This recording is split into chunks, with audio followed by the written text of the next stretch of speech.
On est littéralement entouré de bactéries. Elles sont partout, sur notre peau, sur tout ce qu'on touche. Et pourtant, ce monde grouillant de vie, eh bien, il est complètement invisible à l'œil nu. Alors, la grande question, c'est comment les scientifiques font pour étudier quelque chose qu'ils ne peuvent même pas voir?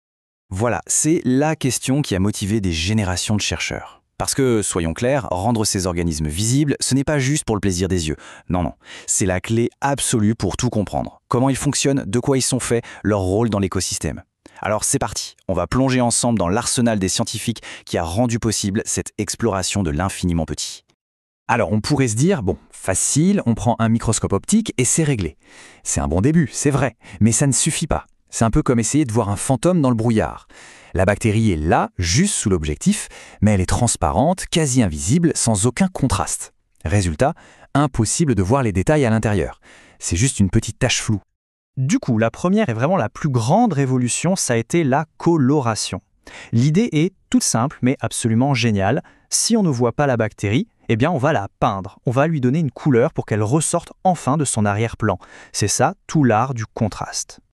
Mais et concrètement, comment ça marche? C'est assez simple en fait. Les colorants, ce sont des molécules qui adorent s'accrocher aux structures des cellules. Et une fois que le colorant est fixé, la cellule, elle, ressort de manière super nette sur son fond clair. Et voilà, d'un seul coup, ce qui était invisible devient parfaitement clair et net. Et ce qui est encore plus malin, c'est qu'il n'y a pas qu'un seul type de colorant, on a d'abord les colorants basiques, comme le fameux cristal violet. Eux, ils ont une charge positive. Et comme la surface des bactéries est chargée négativement, eh bien les opposés s'attirent. Le colorant vient se coller tout seul. Et puis à l'inverse, on a les colorants acides, qui eux sont négatifs. Ils vont donc aller se fixer sur des parties de la cellule qui sont positives, comme certaines protéines. Le protocole en lui-même, c'est presque une recette de cuisine. C'est très méthodique. On prend un peu de culture, on l'étale sur une lame de verre, on laisse sécher. On verse le colorant, on attend un peu, on rince, on sèche encore une fois, et hop, c'est prêt à passer sous le microscope. C'est une technique qui peut paraître simple, mais elle a absolument tout changé. Et c'est là que tout devient intéressant. Parce que pour la toute première fois, les scientifiques ont pu dire « Ok, ce monde invisible existe vraiment, on le voit ». Mais ce n'est pas tout. Ils ont pu commencer à le ranger, à le classifier. Et le premier critère le plus évident, c'était la forme. D'ailleurs, cette classification par la forme, on l'utilise encore tous les jours en médecine. C'est souvent la première étape pour identifier une bactérie. Alors, qu'est-ce qu'on a vu? D'abord, il y a les coques, ou cocci en latin. Comme leur nom l'indique, ce sont des petites sphères. Parfois elles sont toutes seules, parfois elles vont par deux, on les appelle les diplocoques, ou alors elles forment des grappes qui ressemblent à des grappes de raisin. Ça, ce sont les fameux staphylocoques. Ensuite, deuxième grande catégorie, les bacilles. Là, c'est facile à visualiser. Imaginez simplement des petits bâtonnets, plus ou moins longs, c'est une autre forme super commune qu'on retrouve absolument partout dans la nature. Et pour finir, on a tout un tas de formes un peu plus originales, des formes incurvées. Il y a les vibrions, qui ressemblent, eh oui, à des virgules, et puis les spiriles, qui ont carrément une forme de spirale, de tire-bouchon. Franchement, la diversité des formes dans ce monde est juste incroyable. Bon, la coloration, c'était une première étape géniale. Mais il y avait un gros problème. Pour colorer les cellules, il faut les fixer. Et donc, les tuer. Pas top pour observer la vie. Et puis, ça ne nous montrait que la silhouette, la forme extérieure, rien sur ce qui se passait à l'intérieur. Il fallait donc aller plus loin, trouver un moyen de voir à l'intérieur, et surtout, de voir les bactéries vivantes. Et c'est là qu'arrive le microscope à contraste de phase. Une avancée mais monumentale. L'idée, c'est de manipuler la lumière elle-même pour créer du contraste là où il n'y en a pas, sans utiliser le moindre colorant. Et là, pour la première fois, les chercheurs ont pu voir le spectacle en direct. Des bactéries en train de bouger, de se diviser, la vie en temps réel sous leurs yeux. Après ça, on passe encore à un niveau supérieur, la microscopie à fluorescence. Et là, attention les yeux, on entre dans un monde de couleurs éclatantes. Le principe, c'est d'utiliser des colorants très spéciaux, les fluorochromes. Quand on les éclaire avec de la lumière UV, ils se mettent à briller, à fluorescer. L'avantage énorme, c'est qu'on peut cibler des choses très précises. On peut par exemple utiliser un marqueur qui ne se colle qu'à l'ADN pour le faire apparaître en bleu et un autre pour une protéine spécifique en vert. On peut cartographier l'intérieur de la cellule. Mais voilà. Même avec ces techniques de pointe, les scientifiques se heurtaient à un mur physique infranchissable, la limite de résolution de la lumière elle-même. Pour aller voir encore plus petit, pour voir les détails les plus fins de la cellule, ce qu'on appelle l'ultrastructure, il fallait une autre révolution. Et cette révolution, ça a été l'invention du microscope électronique. Et là, attention, on ne parle pas d'une petite amélioration, c'est un saut de géant. La résolution d'un microscope électronique est des milliers de fois meilleure que celle d'un microscope optique.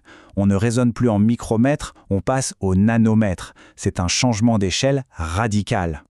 Alors il y en a deux types principaux. Le premier, c'est le microscope électronique à transmission, le MET. Son principe, on envoie un faisceau d'électrons qui va littéralement traverser un échantillon qu'on a découpé en tranches ultra fines. C'est grâce à lui qu'on a enfin pu voir en détail l'intérieur de la cellule, la paroi, la membrane, la pelote d'ADN. Le deuxième, c'est son cousin, le microscope électronique à balayage, le MBB. Lui, il est complémentaire. Au lieu de traverser l'échantillon, son faisceau d'électrons va balayer la surface. Et le résultat, ce sont des images en 3 dimensions avec un niveau de détail à couper le souffle. On voit le relief, la texture de la surface de la bactérie. Et évidemment, pour arriver à un tel niveau de précision, la préparation est complexe. Pour le MET, par exemple, il faut d'abord noyer l'échantillon dans de la résine pour le durcir. Ensuite, on utilise une machine incroyable, un ultramicrotome, qui va faire des coupes de quelques dizaines de nanomètres d'épaisseur seulement. C'est plus fin qu'un cheveu, c'est du travail d'orfèvre. Donc maintenant, avec tout cet arsenal de la simple coloration au microscope électronique, on a toutes les pièces du puzzle. On peut enfin assembler le tout et plonger au cœur de la cellule prokaryote pour voir de près comment fonctionne sa machinerie interne. Et voilà en gros la carte du territoire qu'on a réussi à dresser grâce à cette exploration. On y voit que chaque composant a un rôle bien défini. On a le nucléoïde, le cerveau génétique, les ribosomes qui sont les usines à protéines, et bien sûr la membrane qui est la gardienne de la cellule. On va zoomer sur 3 de ces éléments qui sont vraiment essentiels. Alors, au cœur de la cellule, on trouve le nucléoïde. Attention, ce n'est pas un vrai noyau comme dans nos cellules, parce qu'il n'y a pas de membrane pour l'isoler. C'est juste une zone où l'ADN, qui est une seule et unique molécule circulaire, est hyper enroulé sur lui-même, super compacté. On peut voir ça comme le disque dur de la bactérie. Ensuite, on a les ribosomes, il y en a des milliers partout dans la cellule, et il faut les imaginer comme de minuscules chaînes de montage, de petites usines. Leur boulot est absolument crucial, ils lisent le code de l'ADN et, pièce par pièce, acide aminé par acide aminé, ils fabriquent toutes les protéines dont la cellule a besoin pour fonctionner. Et pour finir, la frontière, le gardien du temple, la membrane cellulaire. C'est une double couche de lipides, ce qu'on appelle une bicouche phospholipidique. Elle agit comme un filtre incroyablement sélectif. C'est elle qui décide avec une précision absolue de ce qui peut entrer et de ce qui doit sortir. Elle protège la cellule et maintient tout son équilibre interne. Finalement, quand on y pense, c'est fou.